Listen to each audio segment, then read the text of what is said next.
आज हम ख़त्म करेंगे नीट का और बोर्ड्स का एक इम्पोर्टेंट चैप्टर जहाँ से क्वेश्चंस आते ही आते हैं। इस लेक्चर की पूरी पीडीएफ आपको टेलीग्राम चैनल पर मिल जाएगी, लिंक आपको डिस्क्रिप्शन में मिल जाएगा। तो सबसे पहले हेडिंग आती है हमारी द माइक्रोबियल वर्ल्ड। एनसीईआरटी में लिखा है माइक्रोब्स कॉस्मोपॉलिटन है, मतलब वो हर जगह प्रेजेंट होते हैं, जैसे सॉइल में, वाटर में, एयर में और हमारी बॉडीज़ में भी। ये लाइन याद रखना क्योंकि क्वेश्चन आ सकते हैं माइक्रोब्स कहाँ कहाँ फाउंड करते हैं। अब बात करते हैं एक्सट्रीम हैबिटेट की। कुछ माइक्रोब्स ऐसे एनवायरनमेंट्स में भी सर्वाइव कर सकते हैं जहाँ नॉर्मल लाइफ इम्पॉसिबल है, जैसे थर्मस एक्वेटिकस। ये बैक्टीरियम हॉट थर्मल वेंट्स में रहते हैं जहाँ टेम्परेचर 100 डिग्री सेल्सियस तक होता है। इसी से हमने टैग पॉलीमरेज एंजाइम्स आइसोलेट किया है, जो पीसीआर यानी पॉलीमरेज चेन रिएक्शन में यूज़ होता है। अब देखते हैं टाइप ऑफ माइक्रोब्स। पहले आते हैं प्रोटोजोआ, दूसरे बैक्टीरिया, फंगाई, वायरस। वायरस की बात करें, ये न्यूक्लियोप्रोटीन होते हैं विद आरएनए और डीएनए ओनली। वायरस होते हैं जो सिर्फ आरएनए वाले होते हैं। प्रियॉन्स होते हैं जो प्रोटीनस इन्फेक्शन एजेंट्स हैं, इनमें कोई जेनेटिक मटेरियल ही नहीं होता।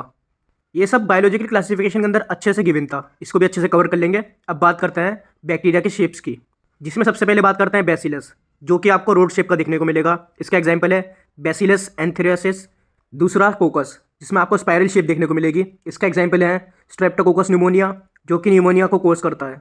विब्रियो, जिसकी कोमा शेप्ड होती है, इसके एग्जाम्पल्स हैं हमारे विब्रियो क्लोराई और क्लोराई। और स्पाइरिलम भी देखने को मिलता है, जिसकी स्पाइरल शेप होती है। ये फ्लैजिला वाले होते हैं। और वायरसेस के एग्जाम्पल्स होते हैं जैसे बैक्टीरियोफेज, जो बैक्टीरिया को इन्फेक्ट करते हैं।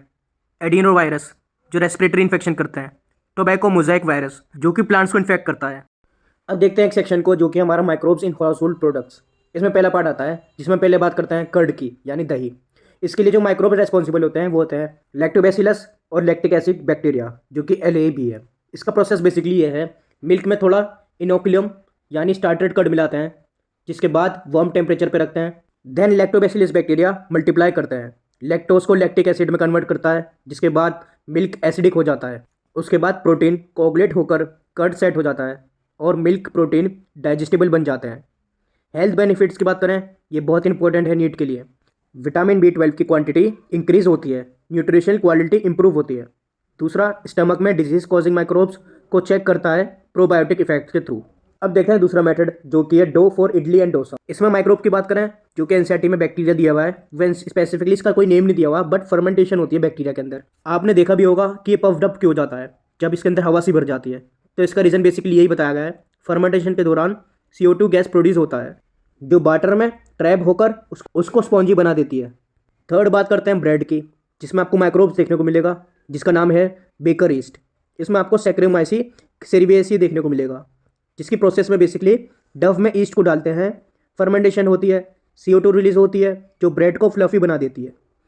अब देखते हैं पार्ट 2, यानी टेडी, जिसके अंदर आपने ट्रेडिशनल ड्रिंक देखा होगा जो साउथ इंडिया में ली जाती है, जिसमें पाम ट्री के सैप से फर्मेंटेशन के थ्रू बनाया जाता है। फिर नेचुरल ईस्ट और बैक्टीरिया के सैप्स शुगर को अल्कोहल में कन्वर्ट कर देते हैं। अब देखते हैं चीज़। चीज़ का टेक्सचर, फ्लेवर और टेस्ट कंप्लीटली डिपेंड करता है माइक्रोब्स पे जो यूज़ किया जाता है। इस टेबल को याद कर लेना, जिसमें बात करते हैं हम स्विस चीज़ की।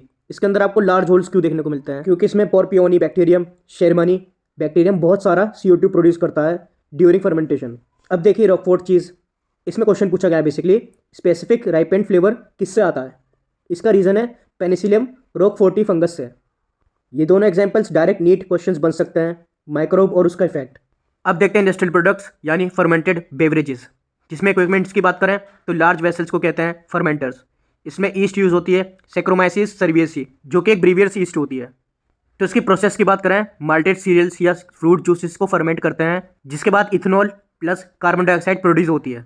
एक इंपॉर्टेंट कॉन्सेप्ट को याद रखना, ईस्ट पॉइजनिंग को, जिसमें अगर एल्कोहल की कंसंट्रेशन 13% से ज़्यादा हो जाती है तो ईस्ट मर जाती है।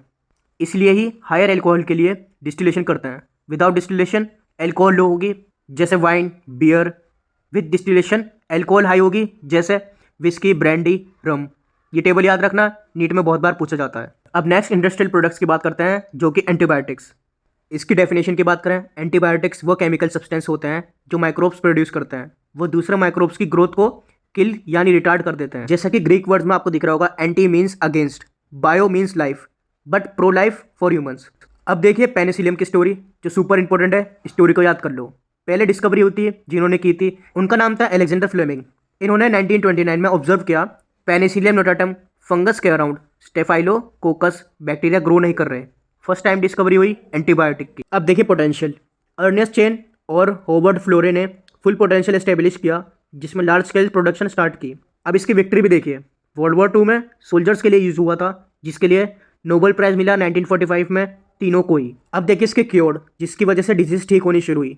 सबसे पहले बात करते हैं प्लेग, दूसरी वूपिंग कफ यानी काली खांसी, थर्ड डिप्थेरिया, फोर्थ लेप्रोसी। अब इस टेबल को देख लीजिए, इसको याद कर लीजिएगा अच्छे से, यहाँ से क्वेश्चन पूछे जाते हैं इंपॉर्टेंट, जो एस्परजिलस नाइगर, एसिटोबैक्टर, एसिटाई, ये बहुत ज़्यादा पूछे जाते हैं, इनको स्पेशल याद रखना अच्छे से। अब देखते हैं फ्रॉम स्लज टू बायोगैस। ये एक सीवेज ट्रीटमेंट का प्लांट पार्ट है। इसकी प्रोसेस देखते हैं सबसे पहले, जिसमें प्राइमरी ट्रीटमेंट के बाद सेटलिंग टैंक में फ्लोक सेटल होकर एक्टिवेटेड स्लग बनते हैं। इसमें से स्मॉल पार्ट पंप बैक कर एरिएशन टैंक में जाता है। बाकी स्लज एनारोबिक स्लज डाइजेस्टर में जाता है। वहाँ एनारोबिक बैक्टीरिया फ्लोक्स को डाइजेस्ट करते हैं। उसके बाद बायोगैस प्रोड्यूस होती है, जो कि mainly methane plus H2S plus carbon dioxide की होती है। फाइनल ट्रीटेड वाटर रिवर्स में रिलीज हो जाता है, जैसे गंगा, यमुना, एक्शन प्लान्स में। ये डायग्राम याद रखना, एक्टिवेटेड स्लज से बायोगैस तक का फ्लो। अब माइक्रोब्स इन बायोगैस प्रोडक्शन की बात करते हैं, जिसमें माइक्रोब होते हैं हमारे मिथेनोजेंस। एग्जाम्पल के लिए मिथेनोबैक्टीरियम। ये स्ट्रिक्टली एनारोबिक होते हैं, सेलुलोज को डाइजेस्ट करते हैं। सोर्स इसका होता है काउ डंक, गोबर। अब देखिए इनपुट, जिसमें डंक प्लस वाटर मिलता है। उसके बाद हम बात करते हैं बायोगैस प्लांट का डायग्राम की, जिसमें आपको फ्लोटिंग कवर वाला टैंक देखने को मिलेगा, जो कि 10 to 15 फीट का होता है। गैस होल्डर से गैस हाउस तक जाती है।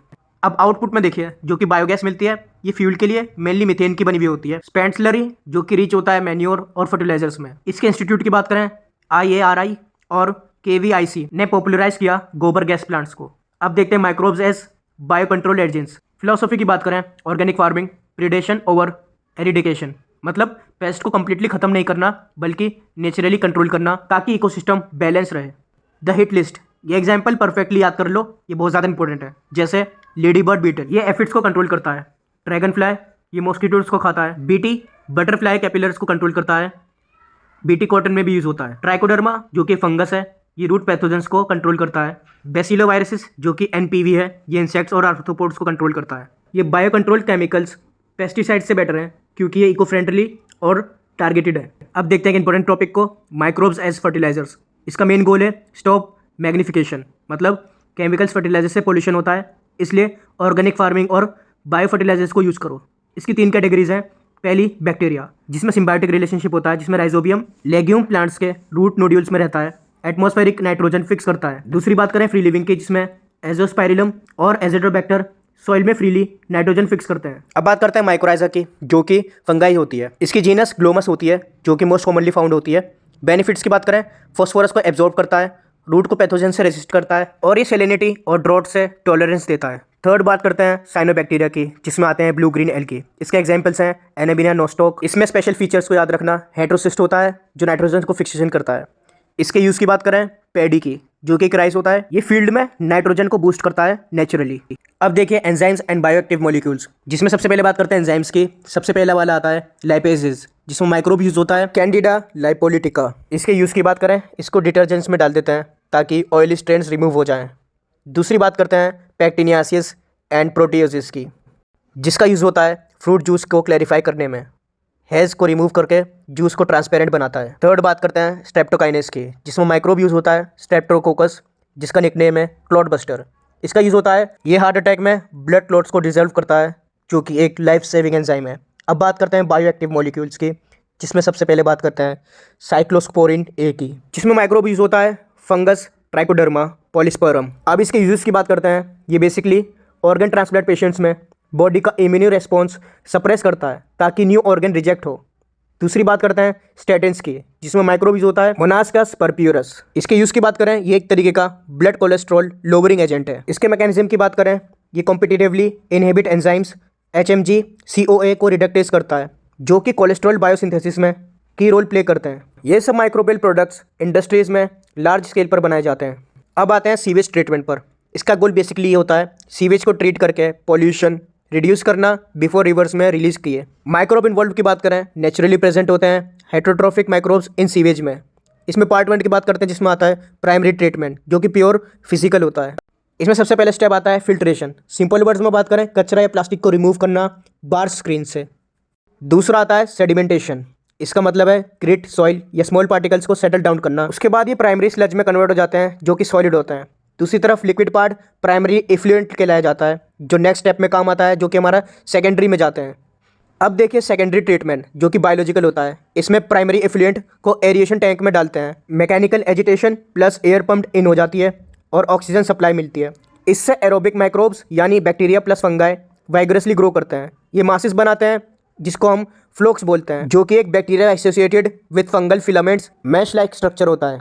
की कॉन्सेप्ट देखते हैं बीओडी, बायोकेमिकल ऑक्सीजन डिमांड। इसकी डेफिनेशन की बात करें, ये अमाउंट ऑफ ऑक्सीजन रिक्वायर्ड होता है to oxidise all organic matter in 1 litre sewage water. इसके रूल की बात करें, high pollution is equal to high organic matter is equal to high BOD. Secondary treatment का गोल बेसिकली होता है बीओडी को रिड्यूस करना। माइक्रोब्स ऑर्गेनिक मैटर को कंज्यूम कर लेते हैं। सेकेंडरी ट्रीटमेंट के बाद एफ्लुएंट ऑलमोस्ट क्लीन हो जाता है, फिर रिवर्स में रिलीज हो जाता है।